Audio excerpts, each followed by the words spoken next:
ce jour. Les nouvelles s'éveillent, les titres s'affichent et dans le silence du jour, les papiers se déplient. Mesdames et messieurs, vous êtes sur Cam News 24 et Hit FM Radio émettant depuis Garoua.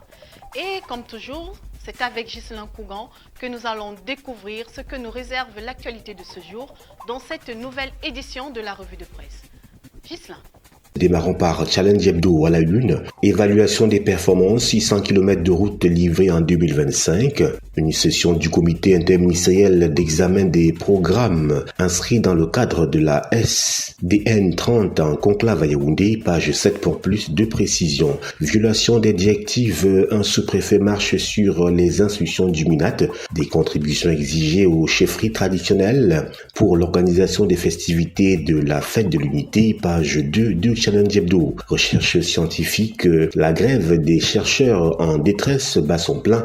Le débrayage fait des victimes au niveau de l'encadrement scientifique des étudiants. À page 4 nous dit Challenge Hebdo. Sport, football, Lions indomptables du Cameroun, le gros pari de Marbrice sur la jeunesse nous est compté à la page 11 de ce journal. Le tri-hebdomadaire d'Icalo, au barrage de Kikote, Paul Biya réquisitionne 530 hectares. Le projet de construction et d'aménagement hydroélectrique prend progressivement corps. L'enveloppe des indemnisations, quant à elle, reste attendue. Page 3 du tri-hebdomadaire d'Icalo. Présidentielle 2025, un congrès du PCRN plébiscite le candidat ou alors la candidature de Cabralibi. Page 3. Reconstruction de la falaise de Tchanganundjoumessi. Le ministre des Travaux publics ferme le chantier à la circulation. Page 5 pour en lire plus de précision.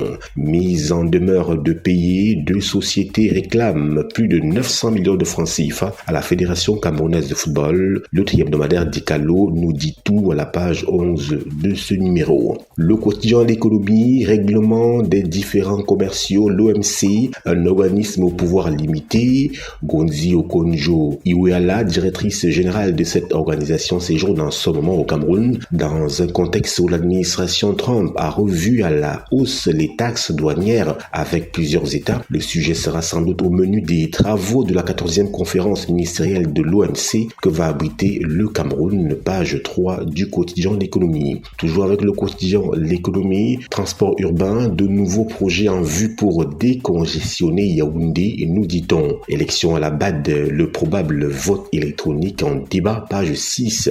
Le tri-hebdomadaire Le Soir à la une, Hadj 2025, nous parlons religion, le chef de l'État offre un cadeau aux pèlerins avec la réouverture de l'escale de Koutaba, c'est dans la région de l'Ouest Cameroun, département du Noun. Genève Santé mondiale, l'engagement du Cameroun en faveur des systèmes de santé plus sûrs et plus solides, page 4 du tri-hebdomadaire Le Soir pour en savoir davantage. L'œil du Sahel, Gao en Gaoundéré, 10 postes de contrôle pour 278 km, nous décrit l'œil du Sahel à la page 5 de ce journal. Mayo Sanaga, 2 morts dans des attaques de Boko Haram, page 3 pour en savoir davantage. Extrême pauvreté, la démographie, un levier de développement sous-exploité dans l'extrême nord Cameroun, page 6 et 7 pour en savoir plus. Extrême nord, 15 300 candidats affrontent le baccalauréat général, nous dit l'œil du Sahel à la page 11 de ce numéro. Le quotidien Émergence pour sa part à la une, enseignement supérieur, le grand naufrage des universités camerounaises. Selon le dernier document de Shanghai 2024, aucune université camerounaise dans le top 50 africain. Le Cameroun reste absent des palmarès internationaux, révélant des défis structurels persistants, page 5, nous dit le quotidien Émergence. Station de pesage de Nomayos, l'incivisme des transporteurs pointé du doigt, Émergence nous raconte tout cela. Match amicaux, de nouveaux visages chez les Lions indomptables du Cameroun. Lutte contre les féminicides, les femmes passent à l'action.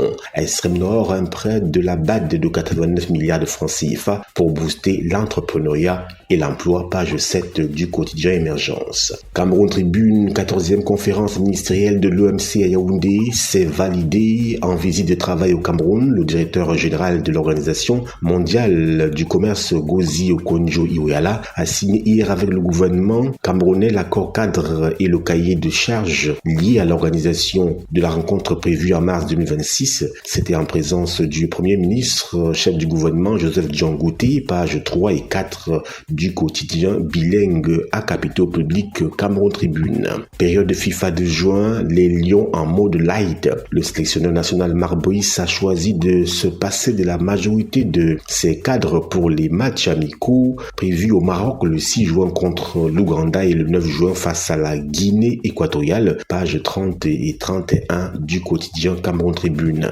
Toujours avec Cameroun Tribune, Douala tabassé aux obsèques de son beau-père. Eh bien, Cameroun Tribune nous raconte cette situation cocasse. Info matin, réhabilitation de l'aéroport de Koutaba, la gratitude des pèlerins de l'Ouest à Paul Biya nous est comptée. Le journal Le Drapeau, un civisme routier, le MINTP passe à l'offensive. Un accident survenu le 23 avril 2025 à la station de pesage de Nomayos, causé par des camions lourdement surchargés, a poussé le ministre des Travaux publics à réagir fermement lors d'une descente inopinée. Ce 26 mai, Emmanuel Ngannou-Djoumessi a dénoncé les abus des transporteurs et annoncé des sanctions ainsi que des travaux de réhabilitation pour sécuriser la nationale numéro 3 à page 4 du journal Le Drapeau. Le journal indépendant Yaoundé 6e, les maires honorés.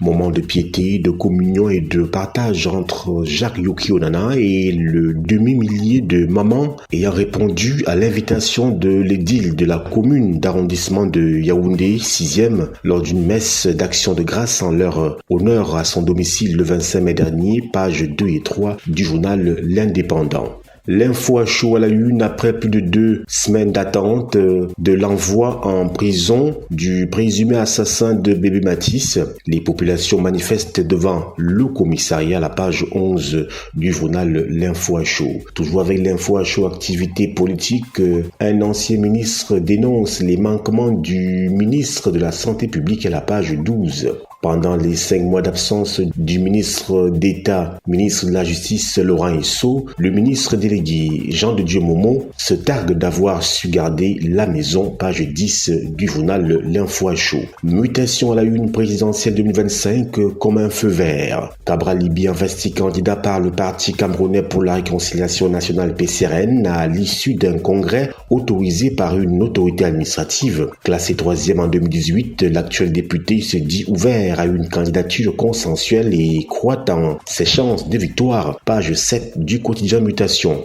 20 mai à Washington, la diaspora donne de la voix. Page 6, période FIFA, Marc Boïs sans ses ténors. Page 11 pour plus de précision. Direct info à la une, Jean de Macoun, légende mais humble. La météo à la une, transformation du système éducatif, revaloriser les enseignants en Afrique centrale. Voilà pour le tour d'horizon de la presse écrite.